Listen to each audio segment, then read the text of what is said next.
Buenos días, mis hermanos, Dios les bendiga. Iniciamos el tiempo de enseñanza bíblica y ministración el día de hoy, amén. Vamos a orar, mis hermanos, para darle paso a este tiempo, amén. Bueno, Padre amado, en el nombre de Jesucristo de Nazaret, te damos gracias, Señor, en esta hora. Te alabamos y te glorificamos, bendito Dios, Señor majestuoso y poderoso. Venimos delante de ti, Señor, agradecidos una vez más y contentos, Señor, porque este es un momento precioso, un privilegio, Señor, venir delante de ti, Señor. Delante de ti, buscar tu rostro, Señor, y poder alabarte, Señor, poder entrar en tu presencia, Señor. Señor, como hermanos, como cuerpo, Señor, entrar todos unánimes, unidos, al unísono, Señor, maravilloso, delante de ti, Señor, como los hijos que van al Padre, Señor, para abrazarlo, Señor, para deleitarse con Él y para que el Padre también se deleite con nosotros. Nuestro Señor Jesucristo también, el Espíritu Santo de Dios, Señor, hoy nos sumergimos en esa presencia, Señor, profundo. Queremos entrar, Señor maravilloso, complacidos y agradecidos, Señor, porque nos has dado esa posibilidad, nos has abierto esa puerta de gracia, Señor, para que nosotros confiadamente podamos ir allí, Señor, y estar allí deleitándonos, bendito Dios, alegres, contentos, Señor, con el gozo, Señor, que viene de ti, Señor, con la paz que sobrepasa todo entendimiento, con ese poder tangible, con ese amor, con esa unción poderosa, Señor, que viene de ti, Señor, que tanto apreciamos, que tanto es de valor para nosotros. Señor Jesucristo, gracias por la obra redentora, por la obra salvadora, por la obra expiatoria, Señor. Y además, Señor maravilloso, por medio de ella nos has dado la posibilidad de recibir el Espíritu Santo y que llenarnos de Él y que ese Espíritu brote de nuestros corazones, Señor maravilloso, como está escrito, Señor, que de nuestro interior brotarán ríos de agua viva, Señor, no agua estancada, no agua turbia, no agua negra, sino agua poderosa, salutífera, Señor maravilloso, agua cristalina, agua gloriosa, Señor, que viene del cielo, Señor, inigualable, que está llena del amor, del poder del Padre, Señor, de la complacencia, de la misericordia, Señor, Señor maravilloso, de la compasión, de ese poder restaurador, de ese poder regenerador, Señor, que todo lo hace nuevo, que todo lo recrea, Señor, que trae también sanidad para los cuerpos, sanidad para el alma, sanidad para el espíritu, Señor, para los corazones, y el fuego también, el agua y el fuego también viene a nosotros, fuego que purifica, Señor, fuego que bautiza, Señor maravilloso, fuego que llena, fuego, Señor maravilloso, que nos agrada, que trae complacencia, Señor, que trae, Señor, alivio, Señor, que trae, Señor maravilloso, felicidad, Señor.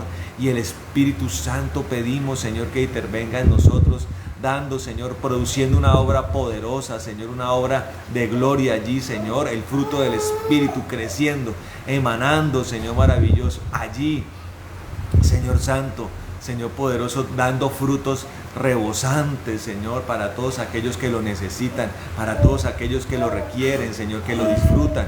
En el nombre de Jesús pedimos hoy, Señor, que rompa las cadenas. Pedimos hoy, Señor maravilloso, Rey de la Gloria. Pedimos, Señor, que pudra los yugos, Señor maravilloso. Pedimos, Señor Santo, que todo lo que no es tuyo sea destruido, Señor. Pedimos, Señor, que seamos perfeccionados, que seamos mejorados, Señor maravilloso, que seamos liberados. Trae liberaciones, Señor. Trae revelación. Quema las vendas, pudre las vendas, Señor. Quémalas con tu poder, Señor.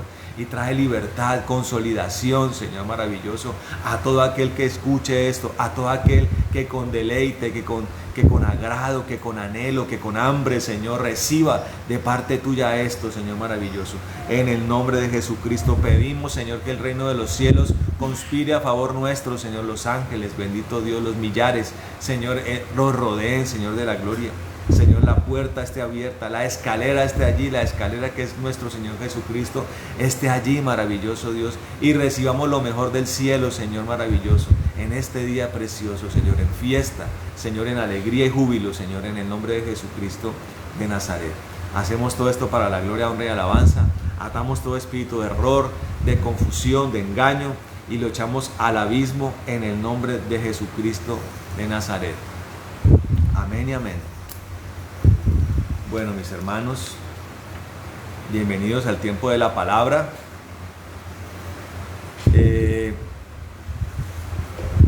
Hace 8 días iniciamos un tiempo de enseñanza que lo llamamos la Iglesia de Cristo y las sectas. Y pudimos ver, hermano, a través de la palabra, la instrucción y la enseñanza acerca de lo que es la Iglesia de Cristo, de lo que es el cuerpo de Cristo, de cómo Cristo es la cabeza, de cómo a través del cuerpo de Cristo se debe mover el Espíritu Santo.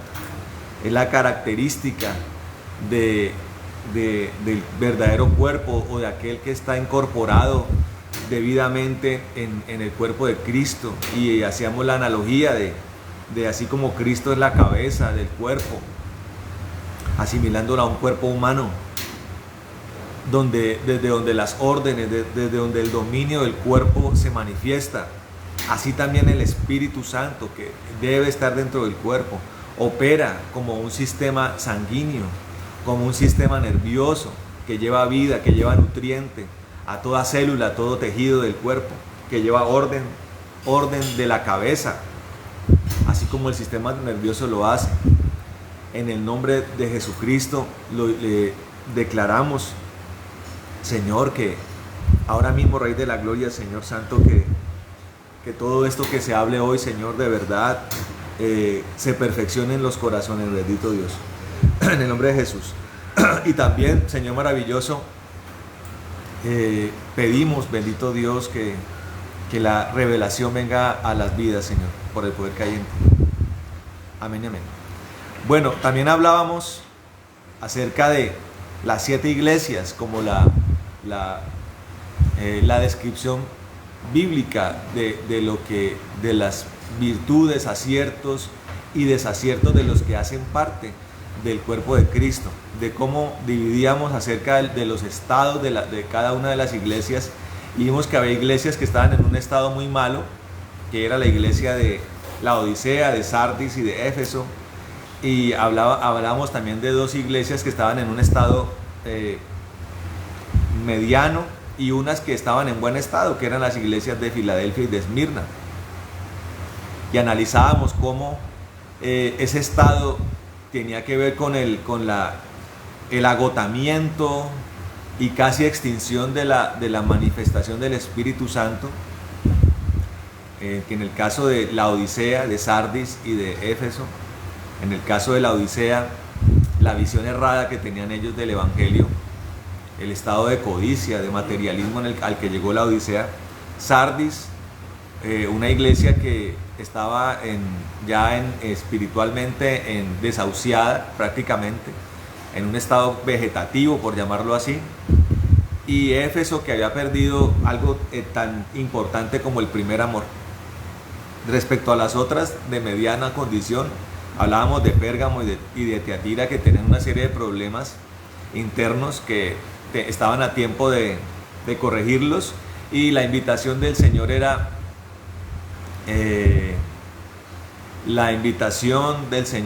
a retener lo que Dios les había dado.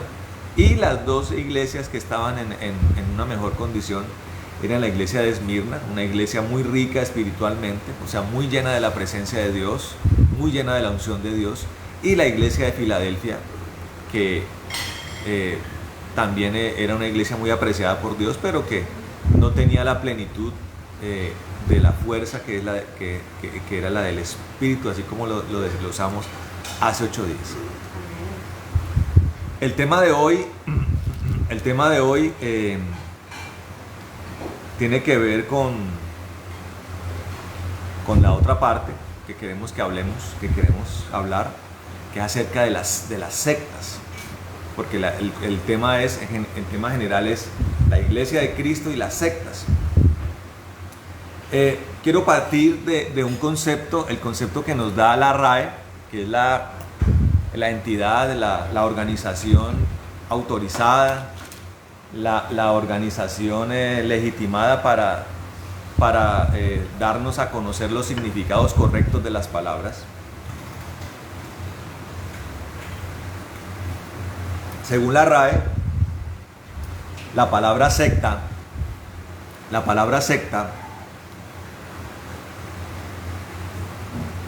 significa lo siguiente. Escuche muy bien, hermano, porque este es el concepto que más, de los que vi, el más acertado respecto al tema que estamos tratando.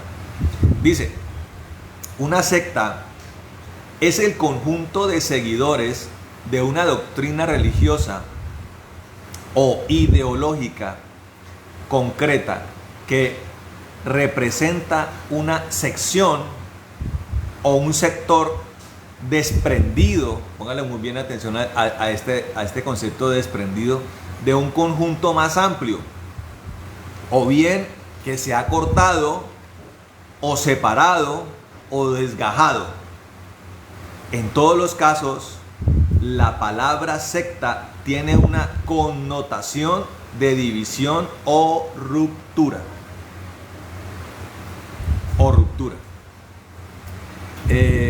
No sé si alguien más puede confirmarme que se está escuchando mal. Si alguien más me lo puede confirmar, entonces de pronto es la transmisión acá, pero si no es así, es muy posible que el problema no sea acá, sino que sea su teléfono o su señal de Wi-Fi o su plan de datos que no se está. Miren, me están diciendo que se escucha perfecto, lo que quiere decir que no es un problema de la transmisión acá, sino que es un problema de su señal de Wi-Fi. Muchas veces, hermanos, funciona mejor que con su plan de datos que con el Wi-Fi de su casa. Si la mayoría lo están escuchando bien, es porque no es un problema de la transmisión, sino de su teléfono o de su señal de Wi-Fi. Ahí sí nos disculparán porque no es un tema que tenga que ver con el lugar donde estamos transmitiendo. ¿Correcto? Bueno, entonces, estábamos hablando acerca del concepto de secta, ¿ven? Vuelvo y lo repito, una secta es el conjunto de seguidores de una doctrina religiosa o ideológica concreta que representa una sección o un sector desprendido de un conjunto más amplio, o bien que se ha cortado, separado, desgajado.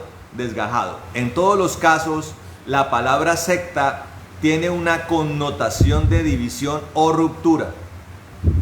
Conforme a este concepto, hermano, no voy a entrar en detalles acerca de lo que conocemos como corrientes espirituales diferentes al cristianismo, como llámese budismo, llámese musulmanismo o la religión del Islam. Bueno.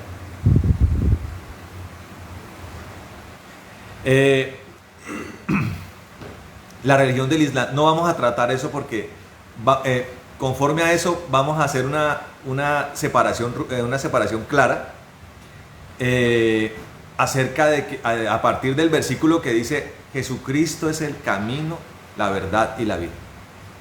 Él es el camino, la verdad y la vida. Conforme a esto, todo lo que no menciona Jesucristo, llámese budismo, llámese Islam, llámese taoísmo, confucianismo y toda corriente religiosa o religión que no tenga que ver con Jesucristo, indudablemente no hace parte de la verdad. Nosotros creemos en que la verdad es Cristo, creemos que Él es el único camino al cielo, creemos que Él es el único mediador entre el Padre y los hombres, que Él es la única alternativa para entrar a la salvación, ¿correcto? Pero vamos a centrar el concepto de secta desde aquellos que utilizan el nombre de Jesucristo en sus corrientes espirituales y en sus corrientes religiosas. Ahora, básicamente, conforme al término, la palabra secta tiene que ver con algo que ha sido cortado, separado, con algo que ha sido desgajado, que ha sido desprendido, que ha sido separado. Entonces, conforme al cristianismo, trataremos la secta como algo que ha sido desprendido del cuerpo, como algo que ha sido quitado. A través de la Biblia, hermano, veremos conceptos que nos ayudan a entender este tipo de términos.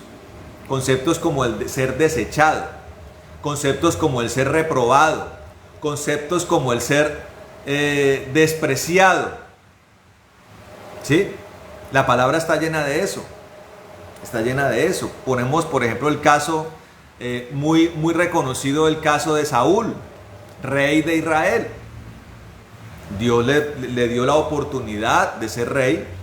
La palabra nos enseña que él quería prolongar esa casta imperial, esa casa real, pero la desobediencia, los actos reiterativos de rebelión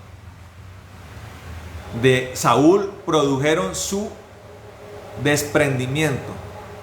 Dios lo desechó, Dios lo reprobó, ¿correcto? Envió al profeta para decirle que Dios lo había desechado. El profeta desprendió una parte de su manto y le mostró que así como ese pedazo de manto había sido rasgado de su vestidura, así Dios había rasgado el llamado, la condición de rey de parte de Saúl. Y Dios le dijo a Saúl que él se había conseguido uno mejor a él, uno mejor que él, conforme a su corazón. Eso nos habla de que Dios desprende. Ahora, quiero aquí decir algo. Muchas personas, de manera irresponsable, diría yo, es lo que yo lo veo, utilizan el versículo que dice que el llamamiento de Dios es irrevocable para justificar actitudes, para justificar rebeliones, para justificar desobediencias con Dios, creyendo las personas erróneamente que si hacen eso, Dios, como ha dicho que Él, es el llamado que Él hace es irrevocable, seguirá entonces Dios permitiendo todo este tipo de cosas por causa de esto que Dios ha dicho. Pero quiero explicar algo, hermano, que yo lo he dicho en varias ocasiones, pero quiero una vez más explicarlo. Cuando hablamos de pacto, y en cuanto a Dios, siempre tenemos que hacer referencia a un pacto. En pacto antiguo me hablaba acerca de sangre de animales, sacrificio animal, que mediaba entre los hombres y Dios, ¿sí? Para cumplir un mandato, para cumplir una cláusula de una relación entre el pueblo de Dios y Dios. Cláusula y mandato que los hombres, a pesar que los israelitas, a pesar de haber sacrificado tanto animal y haber ofrecido tanta ceremonia sacrificial, incumplieron para Dios. Y ese pacto era muy serio. A pesar de ser sangre animal, era muy serio. Y para aquellos que incumplían ese pacto, la consecuencia era la muerte y la maldición. Ahora, Dios elaboró un pacto perfecto, superior enormemente al pacto mosaico, que es a través de la sangre de Cristo. Por eso el Señor en la palabra dice, si este antiguo pacto era tan serio, ¿cuánto más este que tiene de por medio la sangre del perfecto sacrificio? Entonces, cuando hablamos de pacto, hablamos de obligaciones, hablamos de un contrato, hermano, en términos jurídicos, donde todos tienen unas responsabilidades, unas obligaciones, unos deberes por cumplir. La palabra nos enseña que Dios siempre los cumple. Allí entendemos que es irrevocable, que Dios cumple con lo que le manda. Pero cuando la otra parte no cumple, hay algo que es esencial en materia de pactos y de contratos. Y es que ante el incumplimiento de una de las partes, las condiciones, hermano, vienen a ser iguales a cuando estaban antes del contrato. Antes del contrato. Como si el contrato nunca hubiera existido. ¿Correcto? allí comprendemos, hermano, lo que en reiteradas ocasiones habla el Señor a través de los apóstoles, del apóstol Pablo y de los apóstoles, acerca de el rompimiento de relaciones entre Dios y los hombres. ¿Sí? La palabra dice, por ejemplo, que aquel que haciendo un pacto con Dios lo incumple, mejor le hubiera sido no haber conocido la verdad de Dios. Y la palabra dice que el postrer estado viene a ser peor que el primero. Una devolución al estado anterior. Una devolución a un estado de perdición. Una devolución a un estado de condenación. Lo veíamos a través de la parábola de los dos deudores hace 8 días. Y la hemos visto muchas veces, como aquel que incumple el pacto con Dios, Dios vuelve y hace vigente el estado de condenación. Lo que Dios había perdonado una vez, por causa del incumplimiento de aquel que pactó con Dios, Dios retrae ese perdón, retrae esa gracia y retrae esa misericordia. Es caer de la gracia. Y cuando lo llevamos al extremo, hermano, que está en Hebreos capítulo 10, acerca de la deliberación de aquel que conoció a Dios y decidió vivir una vida de pecado deliberadamente, dice la palabra de Dios, horrenda cosa para esa persona, es horrenda cosa en caer en manos del Dios vivo. Estamos hablando de aquel que trata de pisotear la sangre de Cristo, y es aquel que blasfema contra el Espíritu Santo. Dice, esa persona ya no tiene perdón. O sea, hay personas en este momento que, habiendo conocido la gloria de Dios, habiendo nacido de nuevo, volvieron atrás y perdieron la salvación. Hay unos dogmas, hermano, que aseveran que la salvación no se pierde, basados yo no sé en qué ecuaciones doctrinales o en qué conceptos doctrinales o en qué estudios doctrinales dicen que la salvación no se pierde, cuando claramente en los capítulos 2, 6, 10 de Hebreos la palabra explica que la salvación se puede perder. Que usted pudo tener en las manos la salvación, usted pudo haber sido revestido de la naturaleza de Dios, pero haber decidido volver atrás, hermano. Ahí está escrito. Eso amerita la reprobación de Dios, y está confirmado a través de lo que veíamos, hermano, en el capítulo, lo que veíamos hace 8 días respecto a los capítulos 2 y 3 de Apocalipsis, y especialmente en las iglesias de la Odisea, de Éfeso y de Sardis. En el caso de la Odisea, el Señor le dijo que tenía que comprar oro refinado en fuego y que tenía que lavar sus ojos con colirio, lo dice claramente, para evitar el desecho ya definitivo, para evitar ser vomitado, como dice la palabra para la Odisea. Y también le dice a Sardis que a través de lo poco que no ha muerto, aferrarse a eso para no entrar en una muerte definitiva. ¿Qué es una muerte definitiva? Es una reprobación total de Dios. Cuando la reprobación total de Dios es cuando ya no existe ni una gota de vida en alguien. Él es la vida, o sea, es la desaparición, es el desprendimiento total entre la vida y aquel que había recibido la vida. O sea, viene la muerte espiritual. Se lo dice el Señor a Sardis. Y el Señor le dice a Éfeso, le dice, tienes que recuperar tu primer amor, porque si no vendré a ti y quitaré la llama apagaré la llama de tu lámpara, dice el Señor. Eso significa que ya la luz ni la presencia de Dios va a estar en ella. La complacencia, la gracia de Dios desaparecerá. Esto significaría entonces un desecho de parte de Dios respecto a esas 3 congregaciones. Ahí se confirma esto, hermano.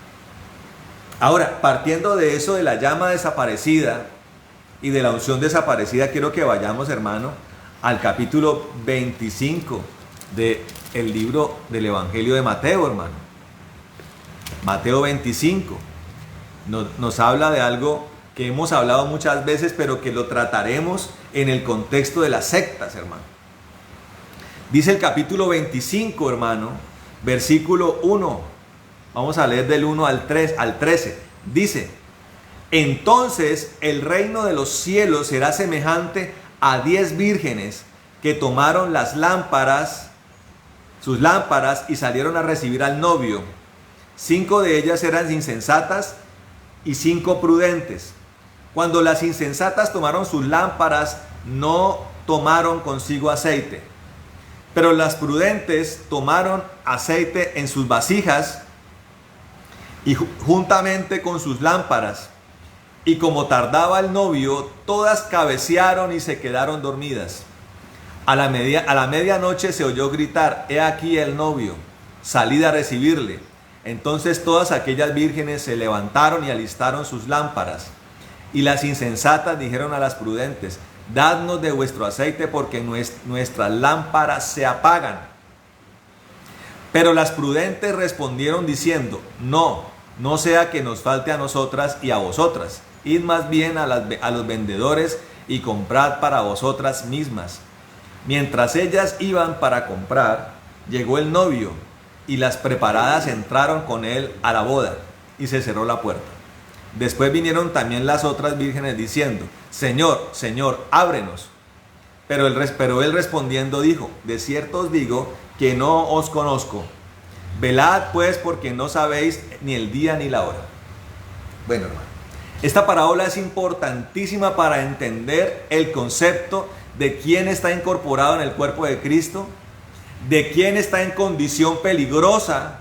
Cuando hablo de condición de peligrosa, es que la vigencia de su incorporación al cuerpo de Cristo está en problemas. Y también nos ayuda a entender quién ni siquiera hace parte del cuerpo de Cristo. ¿Correcto? Quién ni siquiera hace parte del cuerpo de Cristo. Y vamos a basarlo en cosas que la parábola dice. Dos términos que nos ayudan a entender quién hace parte del cuerpo de Cristo. El primero es el concepto de virgen. Virgen, en términos bíblicos, es aquella persona, aquella mujer que no tiene mancha. ¿Qué es que no tiene mancha? Cuando una mujer pierde su virginidad, mancha la sábana, ¿me entienden? La sábana queda manchada por el desgarro del himen de la mujer. Cuando hablamos de virgen, es alguien que no tiene mancha, o sea, alguien que no tiene pecado, o alguien que ya no vive para el pecado. Esa es básicamente la condición, la primera condición para ser considerado cuerpo de Cristo.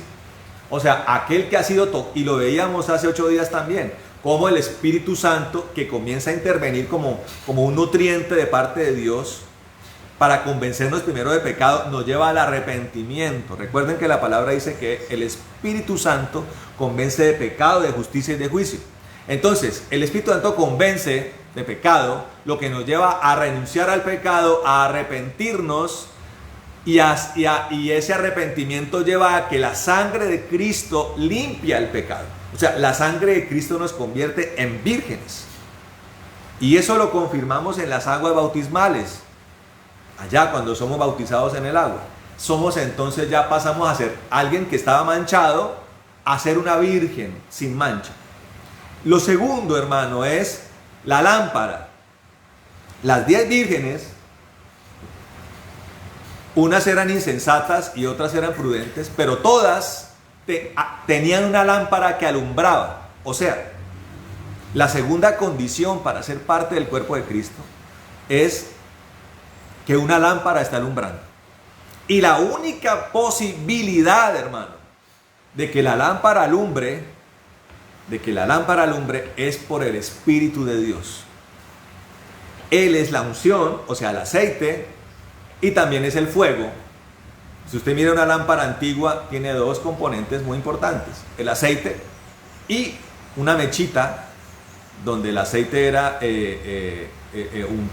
donde el aceite iba emergiendo, permitía que la lámpara estuviera emprendida con fuego. Eso es lo que utilizaba la gente en la antigüedad para alumbrar sus casas. Nosotros ahorita tenemos linternas, tenemos luces, Bueno, en fin, una serie de elementos electrónicos que nos permiten ver. Pero en ese tiempo era una lámpara era una lámpara de barro que tenía aceite y tenía una mechita que era prendida con fuego. Todas las 10 tenían la lámpara encendida. O sea, todas las 10 tenían unción y todas las 10 tenían fuego. O sea, todas las 10 tenían el Espíritu. Ahora, quiero aquí hacer remembranza de 2 pasajes que son importantes para entender esto. El Evangelio de Juan, hermano, apóstol que de los que escriben los 4 evangelios, es el testigo más directo con Jesús. O sea, Juan proporciona a la Biblia el testimonio más fidedigno de Jesús y su ministerio. El Evangelio de Juan nos enseña que momentos antes del Señor ser entregado o ser apresado, la palabra nos enseña que Él sopló el Espíritu sobre ellos, o en ellos lo sopló. O sea, parte de ese Espíritu entró en ellos. Cualquiera puede decir, es suficiente, pero resulta que no. Ese era como un abrebocas que el Señor Jesús les dio a ellos para que recibieran el peso, el río de poder y de unción del Espíritu el día de Pentecostés. ¿Qué quiere decir esto, hermano? Que está ya en Hechos de los Apóstoles. ¿Qué quiere decir esto? Que Dios no quiere que tengamos una pizca de su Espíritu. Dios quiere que tengamos una llenura de su Espíritu. Amén. Ahora, aquí se marca la diferencia entre las insensatas y las prudentes. ¿Correcto? Las insensatas, que a pesar de que son vírgenes, Dios le llama insensatas, están complacidas con un poquito de unción, con que la lámpara simplemente alumbre. Pero Dios le llama insensatas. O sea, eso no es sensato, eso no es inteligente, eso no es sabio. ¿Correcto? Eso no es sabio. Lo que Dios quiere es una llenura, que también la proporciona el Espíritu Santo. O sea, el Espíritu Santo nos da el abrebocas, pero también el Espíritu Santo quiere que en nosotros haya un río de gloria, haya un banquete abundante de su presencia. Eso nos convierte en prudentes. ¿Qué nos convierte en prudentes? En ser vírgenes o parte del cuerpo de Cristo llenos del Espíritu de Dios. ¿Por qué es importante esto? Porque esto refleja la relación que debemos tener con Dios, uno. Y segundo, será la condición necesaria, indispensable para cuando el Señor venga. ¿Correcto? Para cuando el Señor venga. El Señor va a venir en las nubes, dice la palabra de Dios, y va a enviar a sus ángeles para que todo aquel que esté lleno, rebosante, sea llevado con él. O sea, la lámpara tiene que estar llena. Las lámparas centelleantes, o sea, a punto de apagarse, y las que están apagadas, Dios no las va a considerar aptas para irse con Él en el arrebatamiento y en la segunda venida de Él. Entonces, por todo ángulo que lo miremos, es indispensable esto. O sea, esta es nuestra prioridad. Aquí hay 2 cosas que quiero decir. Primera, podemos deducir entonces que todo aquel que ni tenga fuego, ni una pizca de aceite, todo aquel que no tenga llenura y ni siquiera fuego y una pizca de aceite, podemos considerarlo como alguien, y que esté utilizando el nombre de Cristo, podemos considerarlo como alguien que ha caído en un sector, una sección desgajada del cuerpo de Cristo, desprendida del cuerpo de Cristo. O sea, se considerará conforme a la descripción del significado que aquel que no tiene el Espíritu Santo ni una gota de él es considerado secta. Curiosamente, las sectas, muchas de ellas poco hablan de la venida de Cristo. O sea, tanto en su ámbito eclesial demuestran que no están unidos al cuerpo, como en su aspiración también demuestran que no están unidos al cuerpo.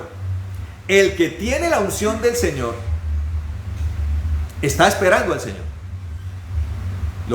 La única diferencia es que uno lo están esperando no adecuadamente y otros lo están esperando prudente y adecuadamente, pero lo están esperando, ¿sí? Los que no tienen ni una gota de unción no lo están esperando, porque no está la inspiración, no está el deseo, no está el querer, no está el hacer que el Espíritu Santo trae para todos aquellos que hacen parte del cuerpo.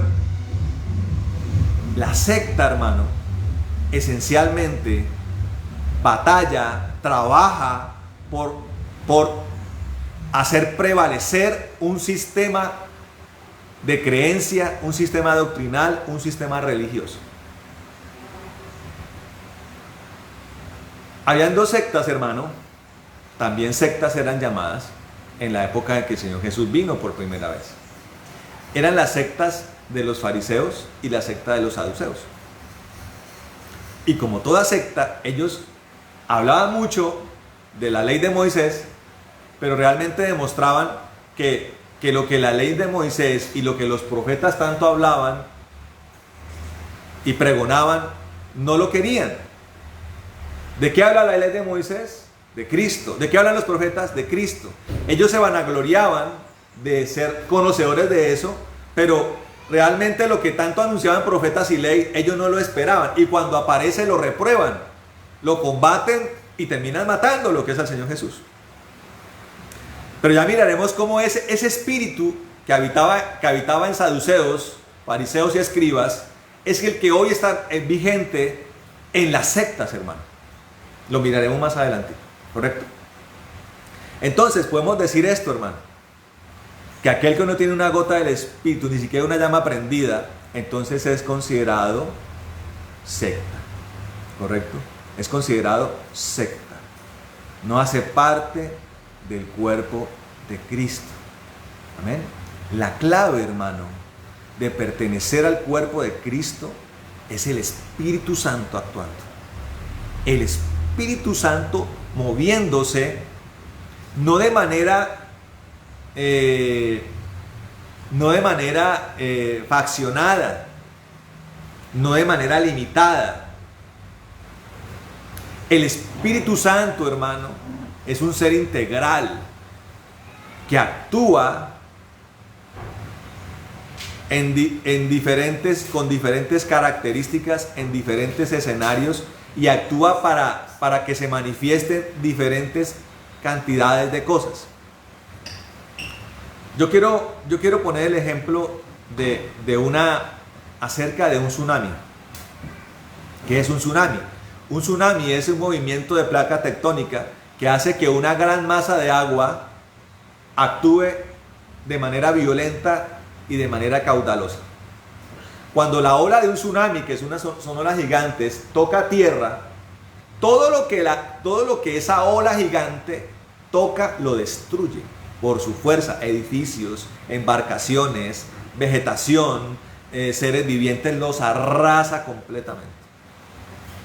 Una intervención del Espíritu es algo que arrasa, algo que actúa de manera impetuosa. Es algo que viene con gran poder, hermano. Amén. El Espíritu Santo, que es el que actúa dentro del cuerpo, tiene muchas manifestaciones. Trae el convencimiento de pecado, trae un nuevo nacimiento, trae un cambio de naturaleza, trae manifestaciones de los dones, ¿sí? Trae señales, prodigios, liberaciones, trae una cantidad de cosas que la traen porque el Espíritu Santo es así, porque el Espíritu Santo es el heraldo, es el encargado de traer el poder de Dios sobre los hombres. ¿Por qué digo esto? Porque no se puede decir entonces que el Espíritu Santo viene con fuerza y actúa solamente en una característica. ¿Por qué digo esto? Muchos sectores del cristianismo hoy están acudiendo a doctrinas que van en contra de la naturaleza, van en contra de la realidad de Dios y específicamente de la realidad del Espíritu Santo. Hay una corriente que se llama la corriente cesacionista, hermano, que de manera irresponsable, de manera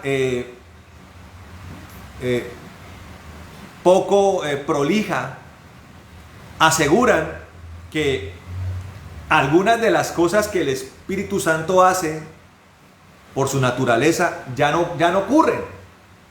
Entonces dicen, por ejemplo, que los dones ya no se manifiestan. Dicen, por ejemplo, que las liberaciones ya no existen. Dicen, por ejemplo, que las sanidades ya no ocurren, que los milagros y prodigios ya no. Que lo único que en lo que interviene el Espíritu es a través de la homilía o la exposición doctrinal en los altares, las enseñanzas bíblicas, y a través del estudio bíblico, negando en una enorme proporción la forma en la que el Espíritu Santo actúa. Eso es una cosa muy peligrosa. Y esto es típico de un área faccional de las falsas doctrinas y de las sectas, hermano. Resulta, hermano, que Cristo es un equilibrio. Él es un equilibrio.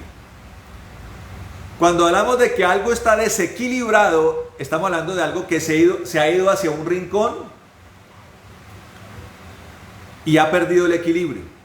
Nosotros encontramos en la esfera cristiana, en la atmósfera cristiana, personas que van hacia un lado y hacia el otro, pierden el equilibrio.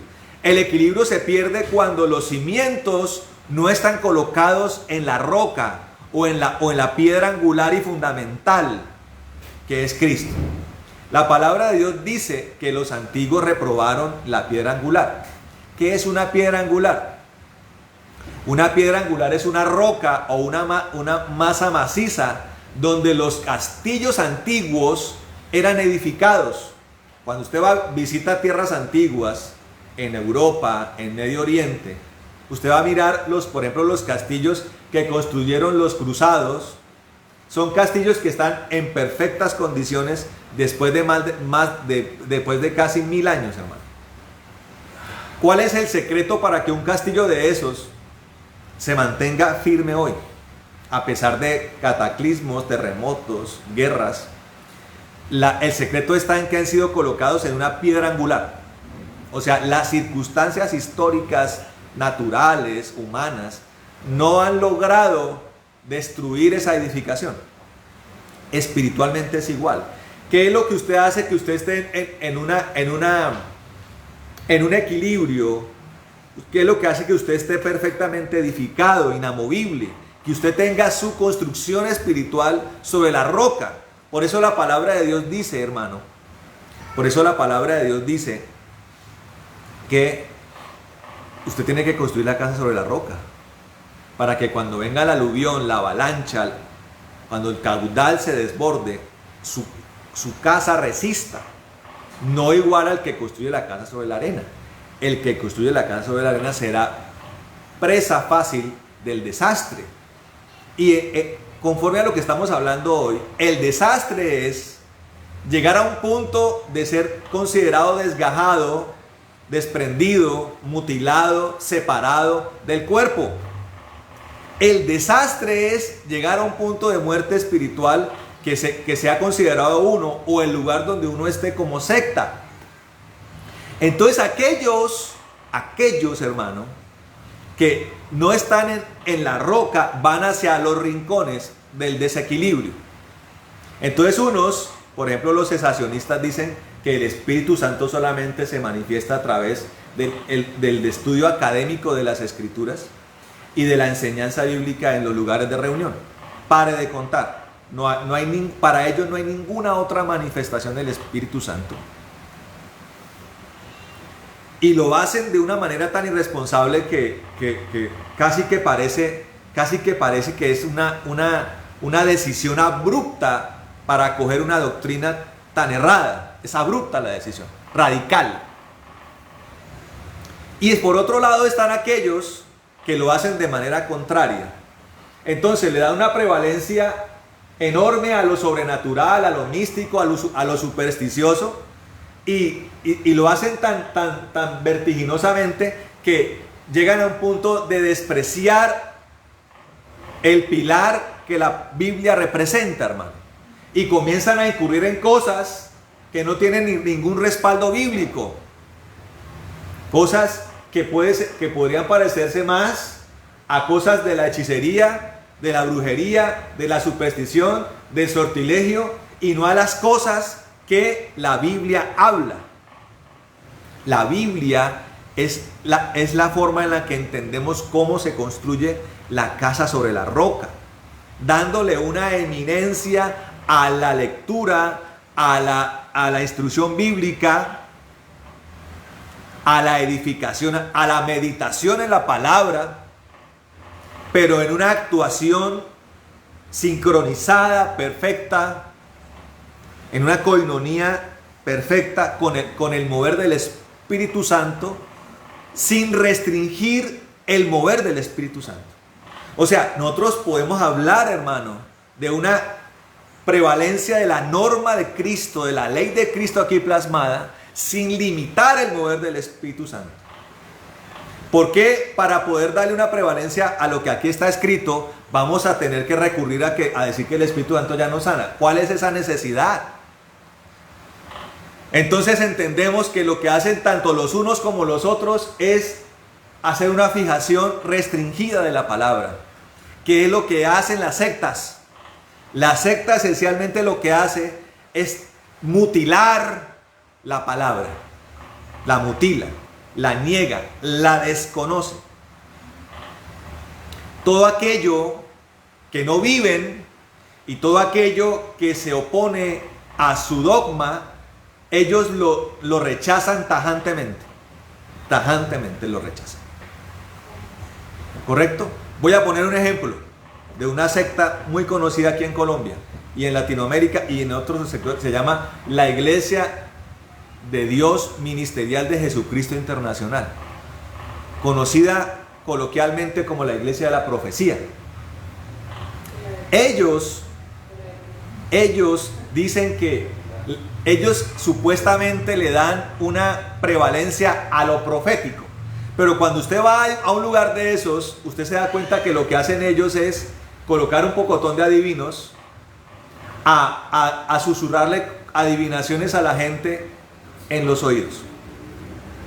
Ellos dicen que eso es profecía y le dan el mismo valor de esos adivinos, de las palabras de esos adivinos, le dan el mismo valor a las palabras de un profeta como Isaías o Jeremías o Elías o Eliseo.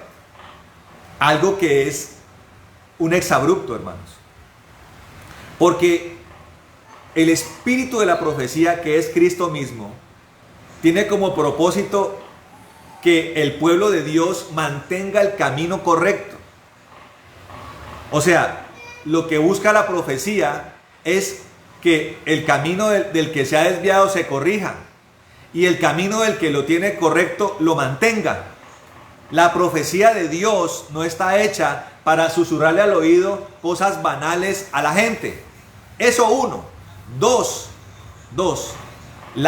lo que Dios habla siempre se cumple, hermano, porque así lo dice la palabra, porque así lo demuestra Dios. ¿Y qué ocurre en ese lugar? Se adivinan banalidades como: vas a conseguir un mejor trabajo, vas a conseguir un novio, te vas a ganar la lotería, vas a conseguir esposo. Eso es lo que, entre comillas, eso es lo que profetizan allí. Lo mismo que dice el horóscopo, lo mismo que dice la bruja que lee el tabaco, lo mismo que dice el brujo que lee el chocolate, es lo que hacen en esa congregación. Eso me ayuda a entender que ese lugar es una secta, hermano, porque hay un desprecio por la palabra, hay una mutilación de la palabra y han escogido un mover diferente al del Espíritu de Dios. Ahí identificamos una secta, hermano. Ahí podemos identificar rápidamente lo que es una secta. Pero quiero que miremos, hermano, lo que dice el libro de Efesios, capítulo 4, hermano. Libro de Efesios, capítulo 4.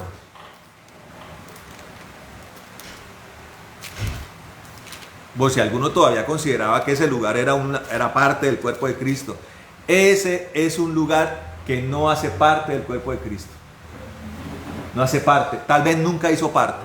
Es de esas sectas que tal vez nunca hizo parte, que es grave, pero también es grave que si alguno ha hecho parte, termine siendo desechado.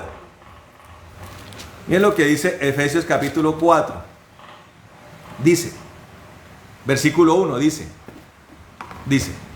por eso yo, prisionero en el Señor, os exhorto a que andéis como es digno del llamamiento con que fuisteis llamados, con toda humildad y mansedumbre, con paciencia, soportando los unos a los otros en amor, procurando con diligencia el guardar la unidad del Espíritu en el vínculo de la paz.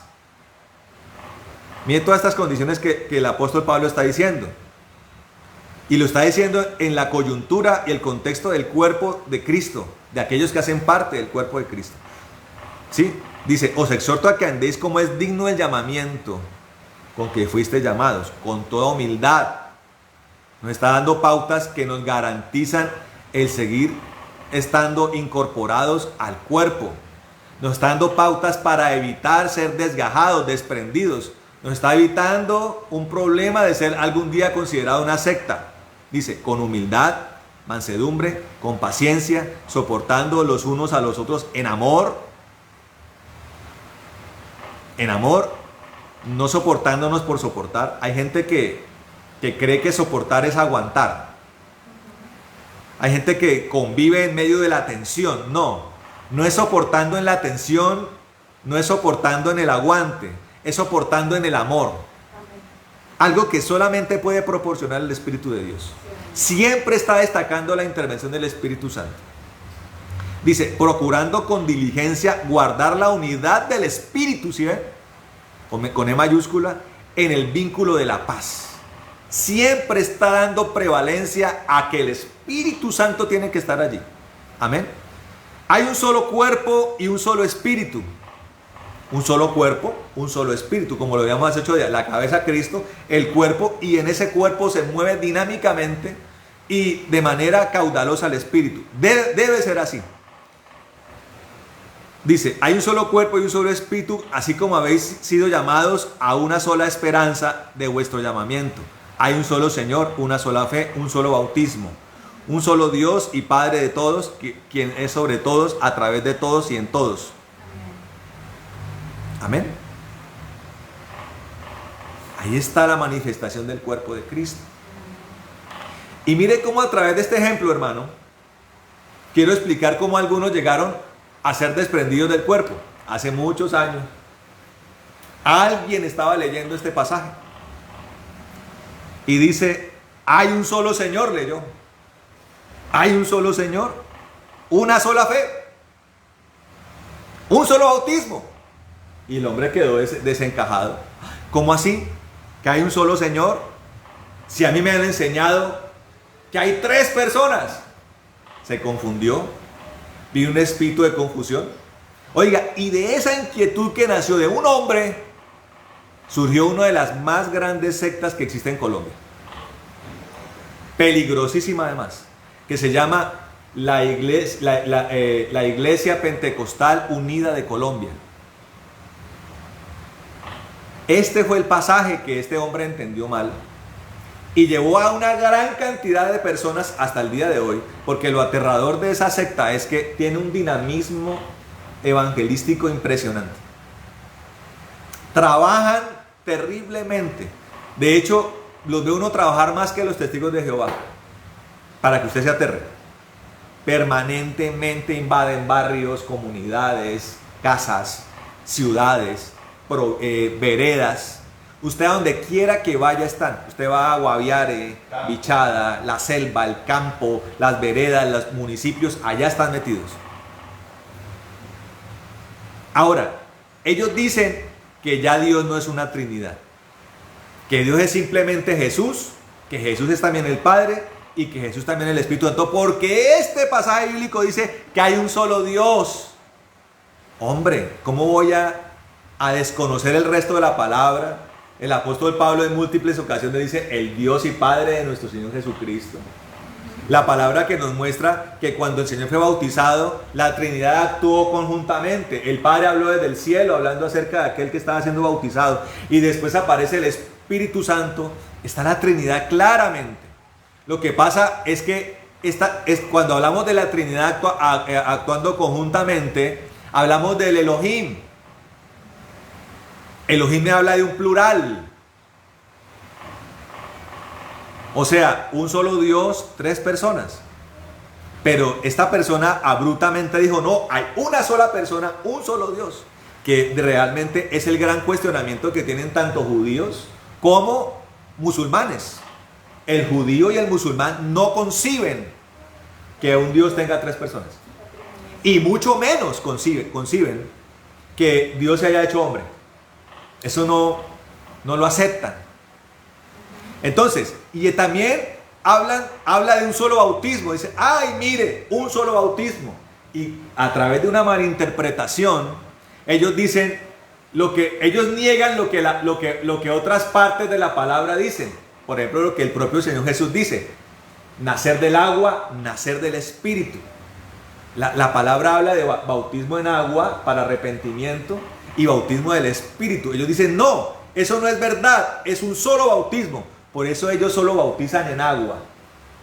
Y dicen que es el bautismo de Jesucristo.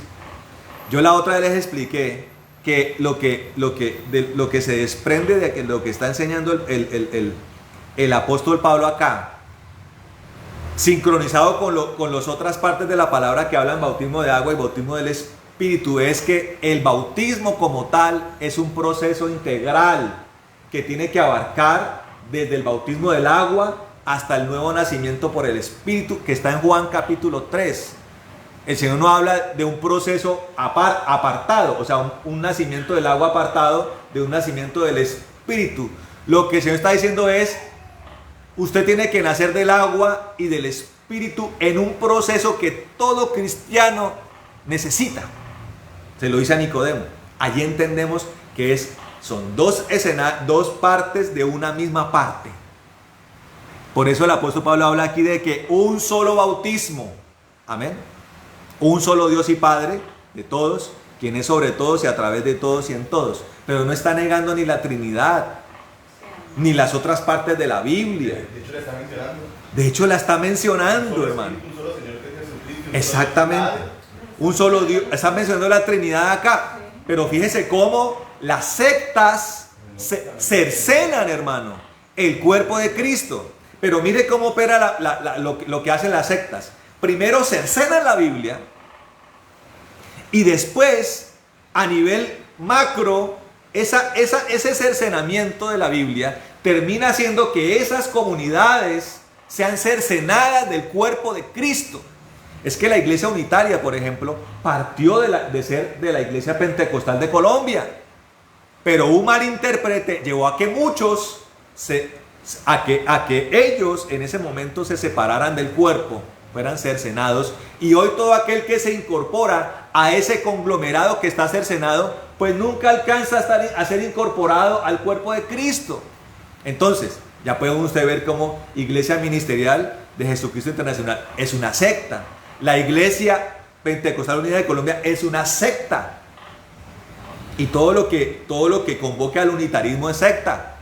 Es secta también los testigos de Jehová. Eso ya es más que reconocido, porque desconocen la divinidad de Cristo.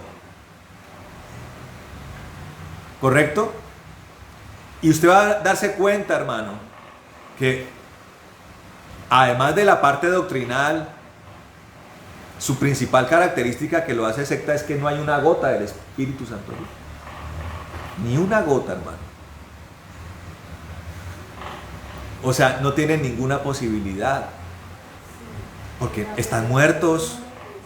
Es como cuando usted se corta un pedazo de piel de su cuerpo, cae al piso y cae muerto, perdió cualquier conexión con la vida que estaba en su cuerpo. Estaba en su cuerpo, ¿correcto? Entonces aquí me habla de la unidad que viene por el Espíritu, hermano. Pero estos cismas, estas pequeñas fisuras, ¿de dónde vienen? Miremos segunda carta a Timoteo, capítulo 4, hermano. Segunda carta a Timoteo, capítulo 4. Dice lo siguiente.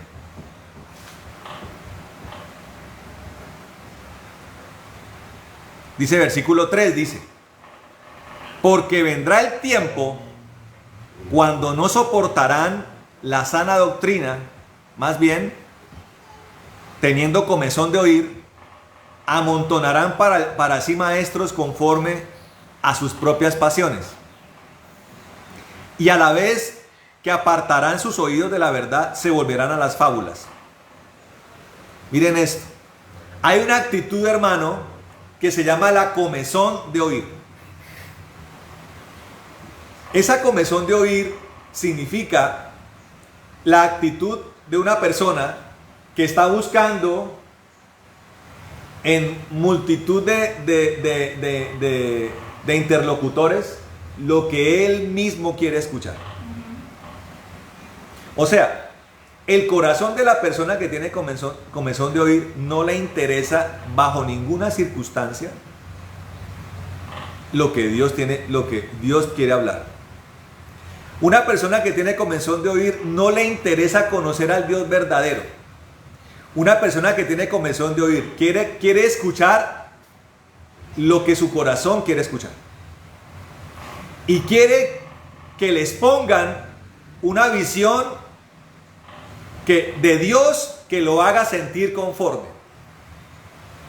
No quiere escuchar a Dios, no quiere conocer al verdadero Dios, quiere escuchar lo que su corazón quiere escuchar y quiere que le den la versión de Dios que le satisfaga a él. Respecto a lo primero, es una actitud muy típica de los seres humanos. La persona que tiene problemas es una persona que suele buscar multitud de consejos. Y siempre en la multitud de consejos, la mayor característica es que va a desechar los consejos buenos. Y siempre la persona que busca multitud de consejos tiene ya una preconcepción en su corazón de lo que va a hacer. Y solamente aceptará el consejo del que coincida con su percepción de corazón. Le voy a poner un ejemplo. Y pasa mucho. La muchacha adolescente. Apareció fulanito de tal. El pandillerito del barrio. Ay, es que están lindos esos ojos azules. Es que mire ese peinado. Sí, yo sé que no ha pasado el quinto primaria, pero es divino. Me lleva chocolates. Sí, el tipo es como un gamín, pero me dice cosas bonitas. Entonces empieza la multitud de consejos. ¿Tú qué opinas? No, que se va a andar viendo con ese muchacho.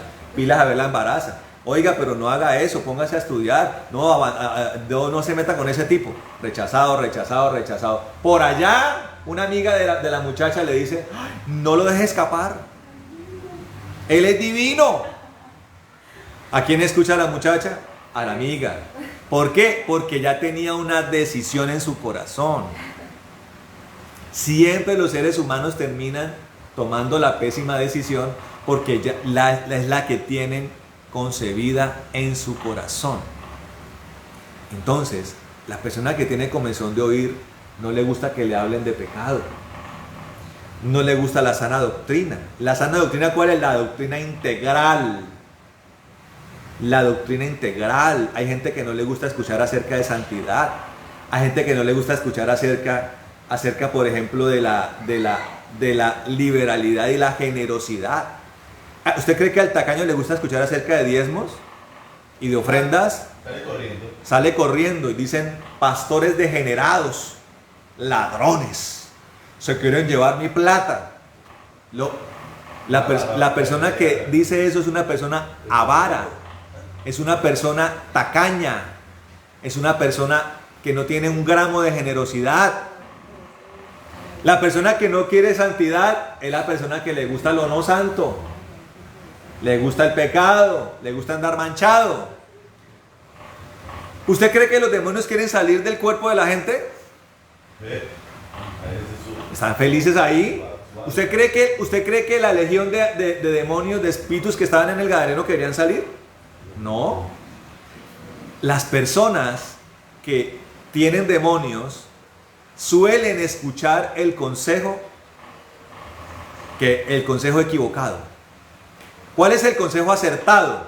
Usted tiene que ser libre de sus espíritus. Usted dirá, hermano, es que eso es exclusivo del Gadareno y de la María a la que le sacaron los 7 demonios. No, hermano. Yo le puedo asegurar que todos aquellos que necesitan ser salvos requieren liberación. Todo el que practicó el pecado de manera profesional tiene demonios. Ahora, aquí puede emanar una preocupación. Usted puede decir, ahí sentado puede decir, yo nunca he pasado por liberación. Tiene un problema. Necesita pasar por liberación, hermano. Y eso es un paso de muchos que uno tiene que pasar. Liberación, sanidad interior, renovación del entendimiento. Todo está en la palabra de Dios, hermano.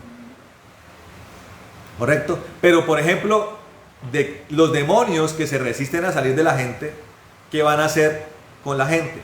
Lo van a llevar a que rechacen la liberación y acepten doctrinas que dicen, la liberación de demonios ya no existe. Eso ya no existe, eso desapareció.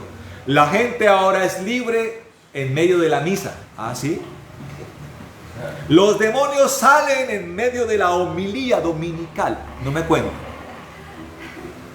¿Cómo sacaba los demonios del Señor Jesucristo? Vámonos a la palabra de Dios.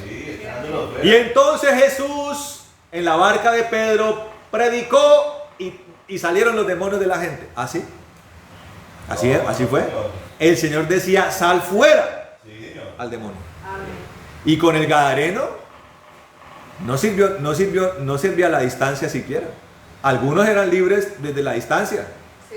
Ve a tu casa, tu fe ha salvado a tu hija, ve que ya fue libre. Pero con el Gadareno dijo, bueno, muchachos, tenemos una misión. Toca cruzar el mar. Toca ir hasta allá. Oiga, y qué oposición tan terrible. Una nube de tormenta se atravesó en medio del mar. Ya llegó el Señor. ¿Y será que se puso a predicar? Y entonces en Gadara el Señor levantó un altar y empezó a predicar. Y de repente el Gadareno empezó a revolcarse en el piso.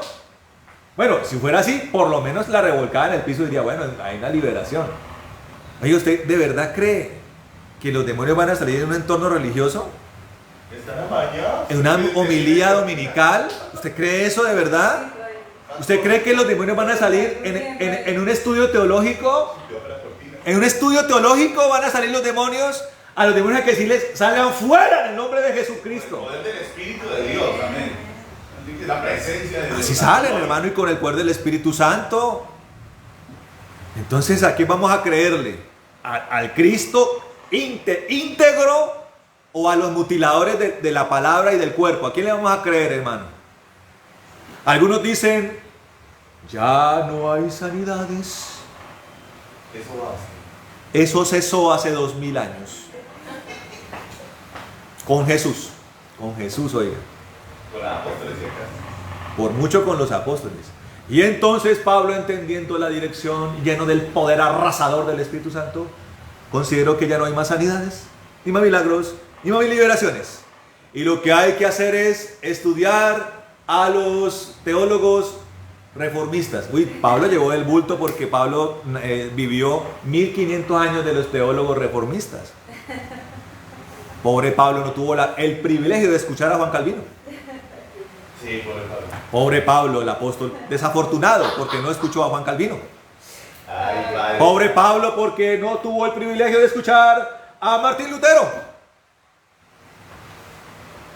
Oiga, Dios mío, ¿en qué anda la iglesia, por Dios? Y la gente que cree en estas cosas, perdóneme. Y hay algunos de ustedes que están allí siendo cautivados por esto. Ojo, porque la llama se puede apagar. ¿Usted de verdad quiere irse para el infierno, hermano? Si quiere irse para el infierno, deje que le apaguen la llama. Ya, como hacía uno con las velas del cumpleaños. Después de que eso se haga, no sé, ¿Qué tantas posibilidades hay de que eso se vuelva a encender? Y lo mirábamos hace 8 días. Basado en lo que hace 8 días vimos, no hay posibilidad. Cuando la lámpara se apaga, se apagó. Se apagó. El Señor le dijo a Sardis, lo que no se ha muerto, échele bien. Como cuando usted le está apagando la llama del asado. Toca echarle vientico, échele viento porque se le va a morir el fuego. Y está a punto ya de acabarse completamente, le dijo a Sardis. A la Odisea le dijo, compra oro refinado ¿en qué? En fuego. Y a Éfeso les dijo, miren a ver cómo recuperan el primer amor, cómo incendian otra vez esto, porque si no, lo poquito que les queda, la llamita que les queda, se la voy a apagar, dijo el Señor. Ay, eso dice el Señor, así. La gente le sale uno con unas historias, hermano. Yo no creo que el Señor haga eso. Ese que dice eso nunca ha leído la Biblia. Dios no puede ser así. Dios echa gente de la iglesia, sí. Dios maldijo una higuera, sí, la maldijo. La palabra de Dios dice que Él está con un hacha puesta en la raíz de un árbol, hermano, cansado de que no le dé fruto. ¿Y también va a maldecir a las cabras? Y también la palabra de Dios dice que Él va a maldecir a las cabras. ¿Usted con qué Dios cree que está tratando, hermano? Pero cuando uno se mete en la palabra, cuando uno la disfruta del Génesis al Apocalipsis y no tiene ningún reparo con esto, con la palabra en ningún momento, es usted susceptible de seguir nutrido, de seguir recibiendo la verdad liberadora. Pero la comezón de oír es la típica actitud del que tiene reparos con Dios, hermano. Llegan a un punto de la Biblia y dice, a mí no me parece esto, no estoy de acuerdo. Por ejemplo, cuando la palabra de Dios dice que la mujer tiene que obedecer al marido en todo, si usted tiene un toque de feminista, se va a cruzar de brazos, va a decir, no me gusta, y me opongo. ¿Así? ¿Se va a oponer contra la verdad que es Cristo?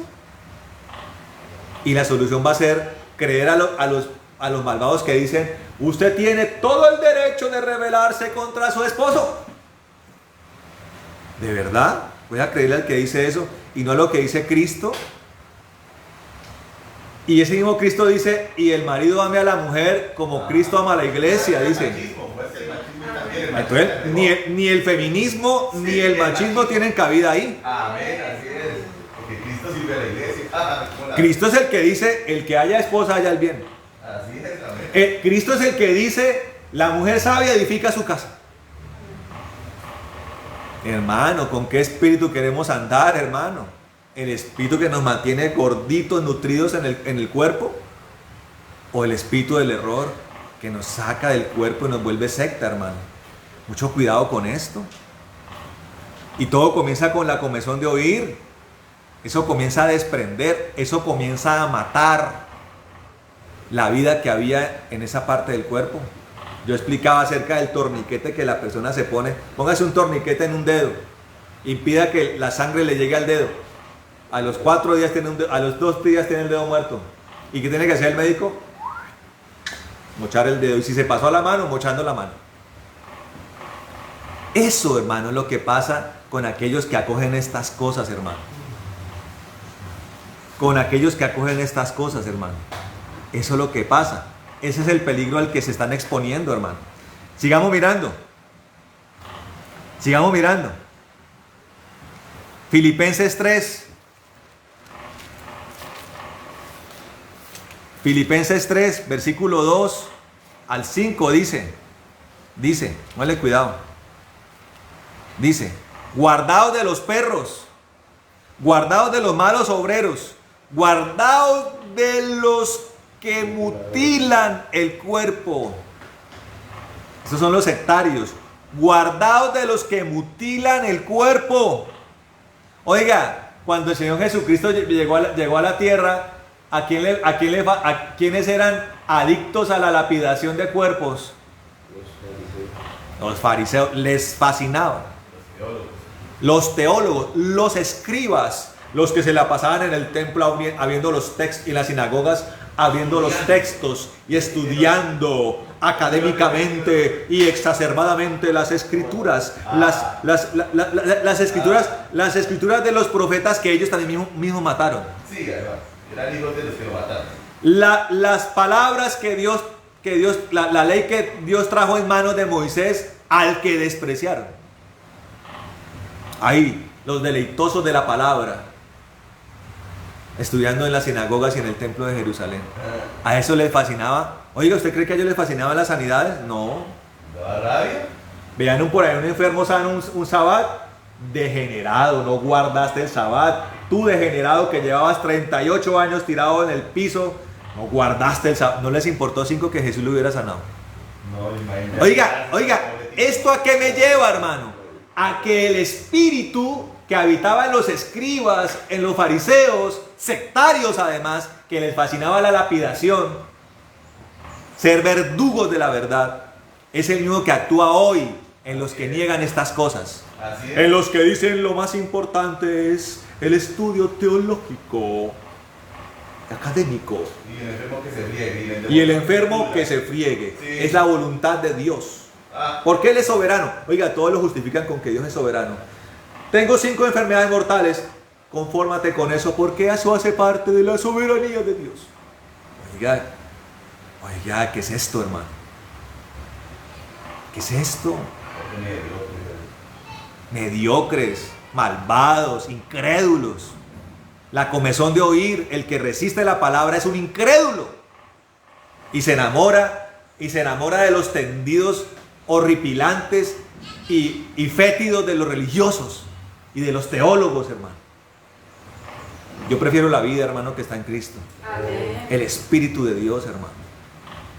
El Espíritu de Dios que habitan los verdaderos hijos de Dios. Eso es lo que uno debe en lo que debe prevalecer en uno. Entonces sigue diciendo, sigue. Porque nosotros somos la circuncisión, los que servimos a Dios en espíritu, que nos gloriamos en Cristo Jesús y que no confiamos en la carne.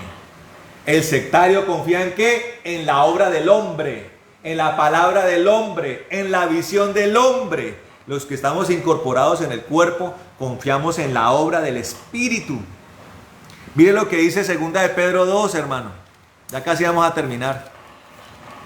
2 de Pedro 2 dice lo siguiente. Miren esto. Habla acerca de los falsos profetas y maestros. Dice: pero hubo falsos profetas entre el pueblo, como también entre vosotros habrá falsos maestros que introducirán encubiertamente herejías destructivas, llegando aún hasta negar al soberano Señor que los compró. Cuando usted niega la obra poderosa del Espíritu de Dios, está negando al Señor. Porque el Señor es el Espíritu y el Espíritu del Señor. Así está escrito.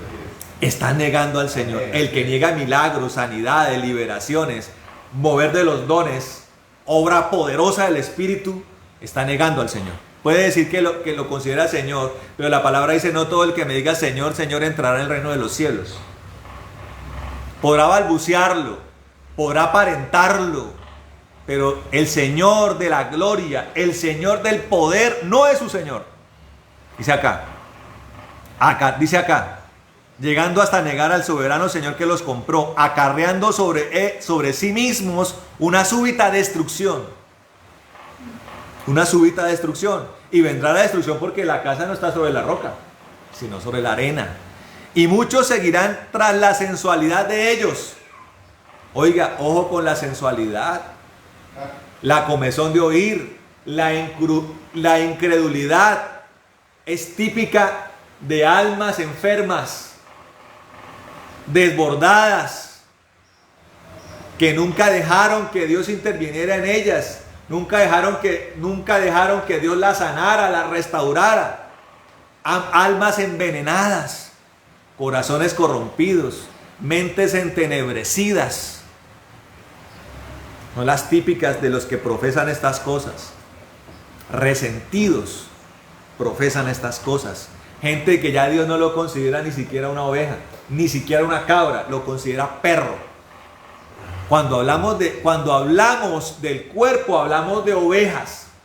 Hablamos de una grey del Señor. Cuando hablamos de sectas, hablamos de perros. Para Dios son perros, hermano.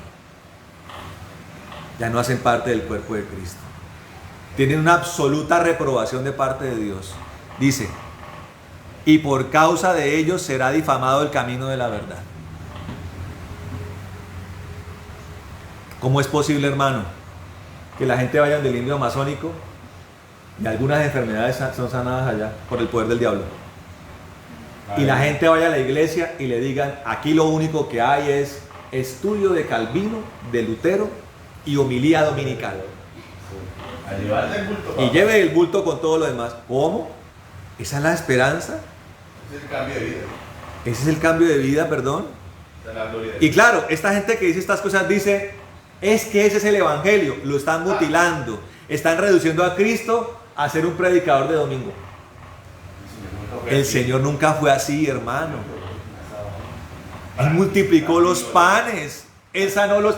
Dice la palabra que todo enfermo que llegó a Él lo sanó. Ese Jesús de Nazaret, amén. Que todo endemoniado que estuvo delante de Él fue liberado. Que todo leproso que fue tocado por Él fue limpiado, hermano. Eso hoy es vigente. Es el Cristo. Ese es el evangelio. Es completo, no es fraccionado, no es mutilado, no es cercenado, es completo, hermano. Es completo. El banquete se come completo. El Señor dijo, cuando coman el cordero, se lo comen todo en la Pascua. Todo también. Ay, no, yo me como solamente la patica, los tendones. Ay, a mí el gordo no me gusta. ¿Cómo?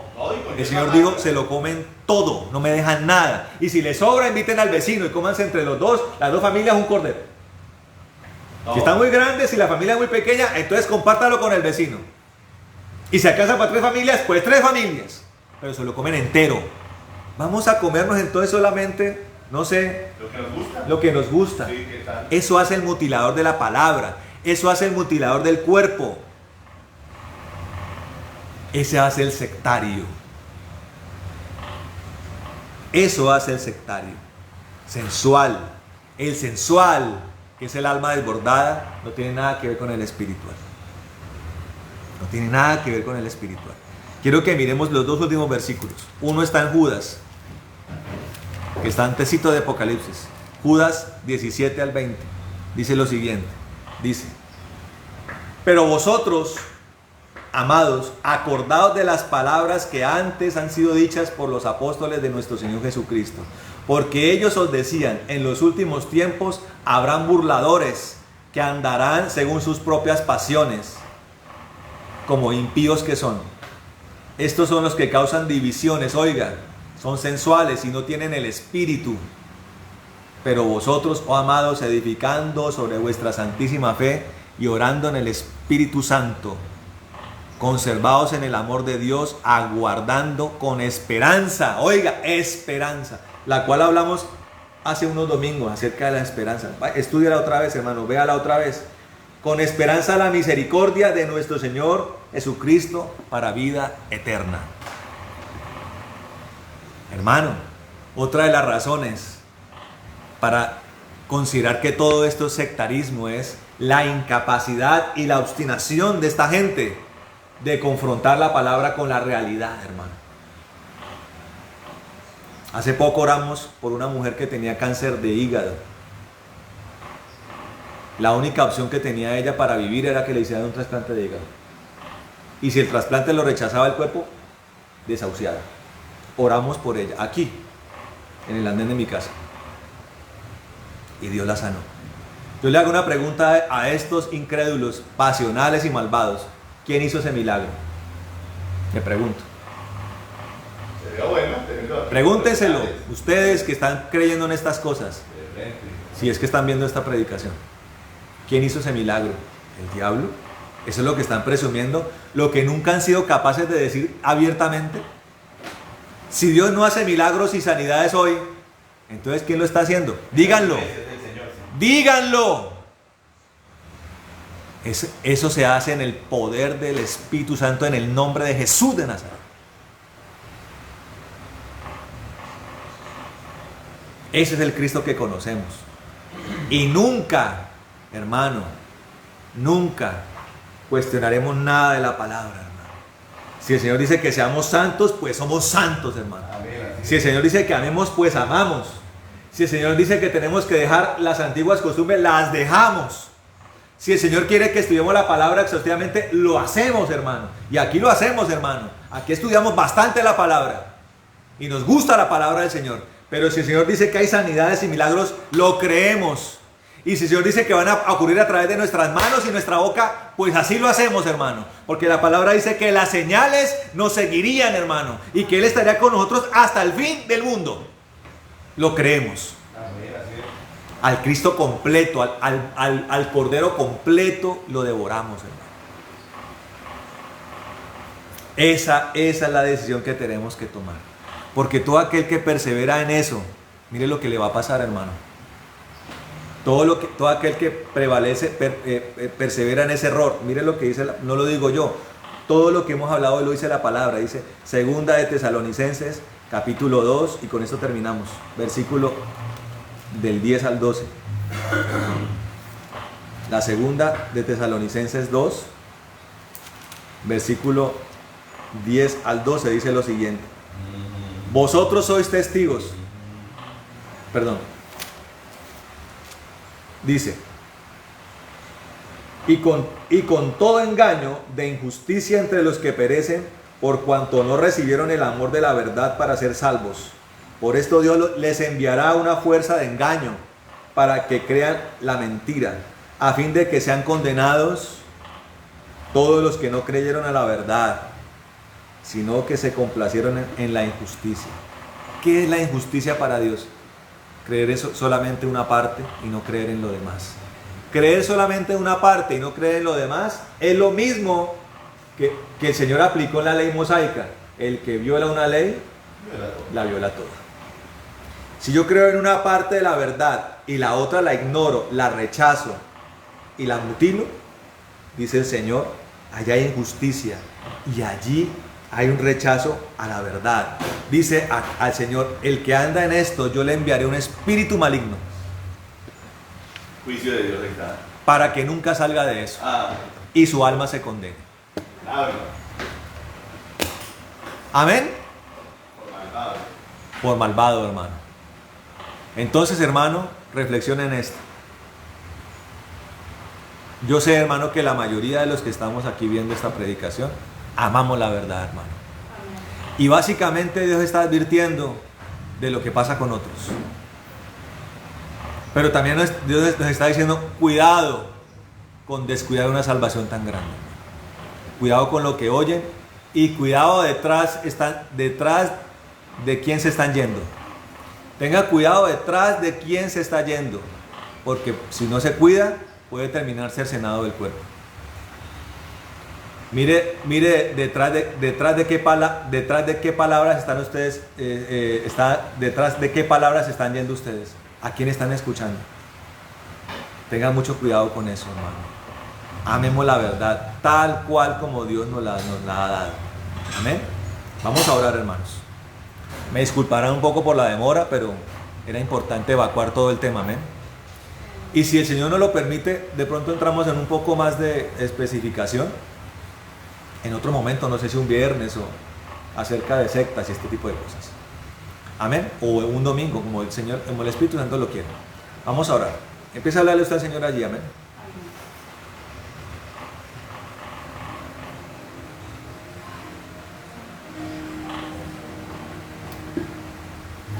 Bueno, Padre amado, te alabamos en esta hora, Señor, y te bendecimos, Dios, en el nombre de Jesús. Cuánto amamos tu presencia, Señor. Cómo vamos a negar al Dios que se nos presentó así, Señor, tan directamente, tan de manera poderosa, Señor, sanándonos. Hemos visto tu rostro, Señor. Hemos visto tu rostro. ¿Cómo vamos a negarte? Hemos visto tu poder, lo que has hecho en nosotros, Señor, en nuestras mentes, en nuestras vidas. Con cuánta bendición, Señor. Con cuánta bendición, Señor. Queremos declararte, Señor, esto. Hoy queremos declararte, maravilloso Dios. En tus brazos quiero descansar. tus palabras quiero yo beber.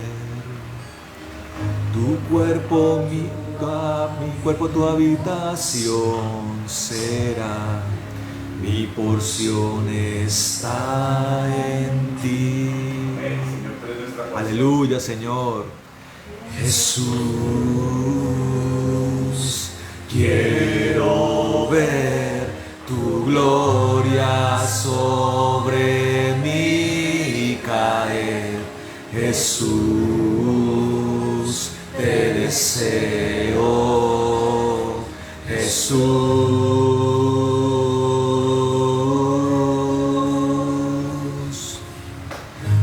en tus brazos quiero descansar. Amén, Señor. Tus palabras quiero yo beber. Mi cuerpo, tu habitación será. Mi porción está en ti. Santo Dios. Jesús, quiero ver tu gloria sobre mí caer. Jesús, te deseo.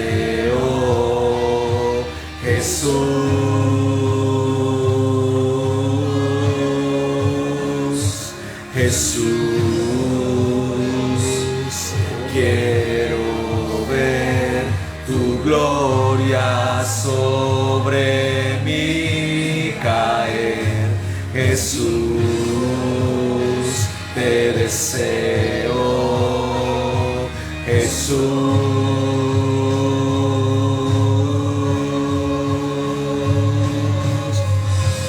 Aleluya, Rey de Gloria. Derrama tu poder, Señor, tu realidad, el peso de tu gloria, Señor, sobre cada persona, Señor maravilloso, sobre cada familia, Señor, en nuestro corazón. Brote un río de gloria, Señor, el evangelio verdadero, Señor, el evangelio del poder, Señor, el de la palabra completa, Señor, el del cordero completo, Señor maravilloso, todo lo que viene de ti, todo tesoro que viene de ti, toda nube que viene de ti, Señor, toda gloria que viene de ti, es lo que anhelamos, Señor maravilloso. Anhelamos ese río de gloria, ese reino en nosotros, ese reino completo, maravilloso Dios. Aleluya, Rey de la Gloria, Señor. Mi alma anhela tu presencia, Espíritu de Dios, ven sobre mí. Aleluya, Rey amado, te bendecimos, Señor. Aleluya, Señor. Mi alma anhela tu presencia, Espíritu de Dios, ven sobre mí. Aleluya, Señor. Jesús, quiero ver tu gloria sobre mí caer. Jesús, te deseo. Jesús, aleluya, Rey de la Gloria, desciende con fuerza, Señor, desciende con fuerza sobre todas nuestras vidas, Señor. Aleluya, queremos ver tu gloria, Señor maravilloso, queremos ver tu gloria, Señor, aleluya, Señor, aleluya. Jesús, te deseo. Jesús, aleluya, Señor, aleluya, aleluya, te bendecimos, Señor, te bendecimos, Señor maravilloso, te glorificamos en esta hora, Señor amado, en el nombre de Jesús, Señor maravilloso. Solo lo tuyo, solo lo que viene de ti es lo que recibimos, Señor. Pedimos, Señor, que en nosotros haya un reverdecimiento, un florecimiento, una fructificación abundante, maravilloso Dios, una fructificación gloriosa, Señor maravilloso, en buenos pastos, en aguas poderosas, Señor maravilloso, en un jardín precioso, Señor maravilloso, Señor, rodeado por ti, maravilloso Dios, en el nombre de Jesucristo, Señor maravilloso, en el nombre de Jesucristo, Señor, ahora mismo, Rey de la Gloria, atamos, Señor Santo, todo espíritu de error, Señor maravilloso, todo espíritu de confusión, todo espíritu de falsa doctrina, de falsa profecía, todo espíritu, Señor, farisaico,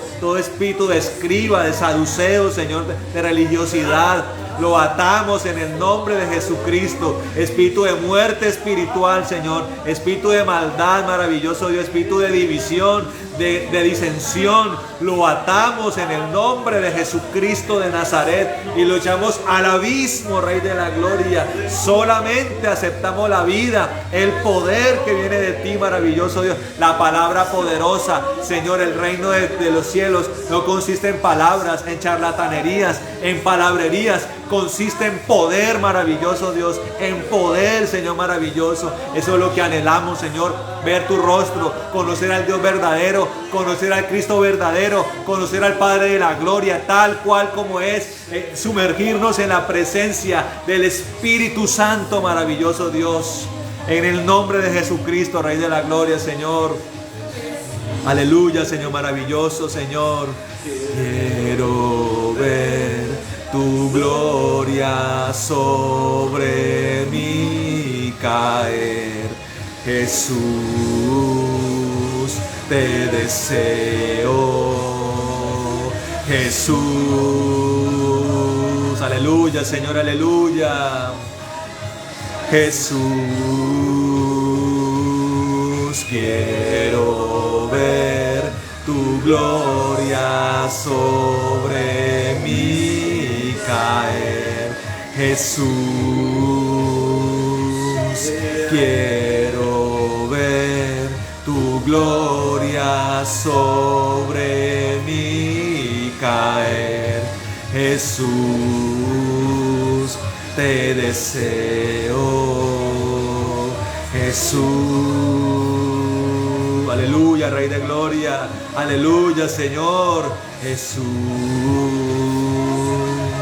quiero ver tu gloria sobre mí caer. Jesús, te deseo. Jesús, aleluya, Rey amado. Rey amado, te bendecimos, te bendecimos. Gracias, Señor maravilloso. Gracias, Señor santo. Que el fuego alumbre y brille, e incendie nuestros hogares, Señor maravilloso, nuestros altares, nuestros corazones, nuestras vidas, los ministerios, nuestros hogares, Señor, sean impregnados de tu presencia, Señor maravilloso. En el nombre de Jesucristo, Señor maravilloso. Gracias, Señor maravilloso. Gracias, Señor. Que tu fuego poderoso, que tu caudal de gloria remueva todo escombro, toda basura, Señor, toda contaminación. Señor, todo espíritu maligno lo atamos en el nombre de Jesús y lo echamos al abismo en el nombre de Jesucristo de Nazaret, Señor maravilloso, para la gloria tuya, Señor. Que ese sea nuestro sabor, que esa sea nuestra sazón, Señor maravilloso. En el nombre de Jesús, almas rebosantes de tu espíritu, Señor, no de emociones, rebosantes de tu espíritu, Señor maravilloso. Réplica, Señor, del espíritu vivificante, maravilloso Dios, en el nombre de Jesús de Nazaret, Señor. Gracias, Señor amado. Señor, gracias, Señor santo. Gracias por todo lo que haces. Queremos orar también, Señor, por todos los hermanos que con obediencia, Señor, han actuado con lealtad a ti, Señor, reconociendo que tú eres el sumo sacerdote, que han dado sus diezmos, Señor maravilloso, que han actuado con liberalidad, con generosidad, que, Señor, han actuado, Señor maravilloso, Señor santo, con un corazón bello, desprendido. Señor, recompensa todo esto, Señor. Señor, reprende el devorador de las vidas, Señor maravilloso. Señor, abre las ventanas de los cielos para que haya abundancia y sobreabundancia. En el nombre de Jesús, Señor maravilloso. En el nombre de Jesucristo de Nazaret, Señor. También reprendemos toda enfermedad de los cuerpos, la destruimos en la cruz del Calvario y atamos todo espíritu de enfermedad y lo echamos al abismo. Atamos todo espíritu de ruina, de pobreza, de miseria y de escasez y lo echamos al abismo. En el nombre de Jesucristo, Señor maravilloso. Y aquí el Señor, aleluya, Señor. Dios mi salvación. Aleluya. Confío en Él, aleluya, Señor, y no temeré. Bendito es tu nombre, Señor.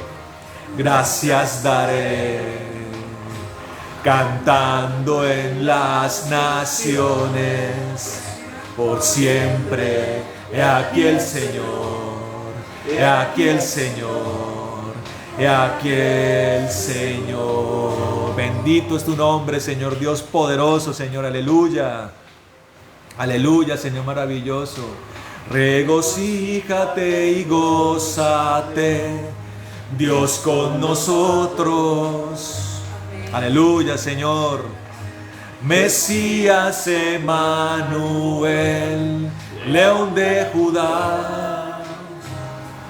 Aleluya, Rey de Gloria.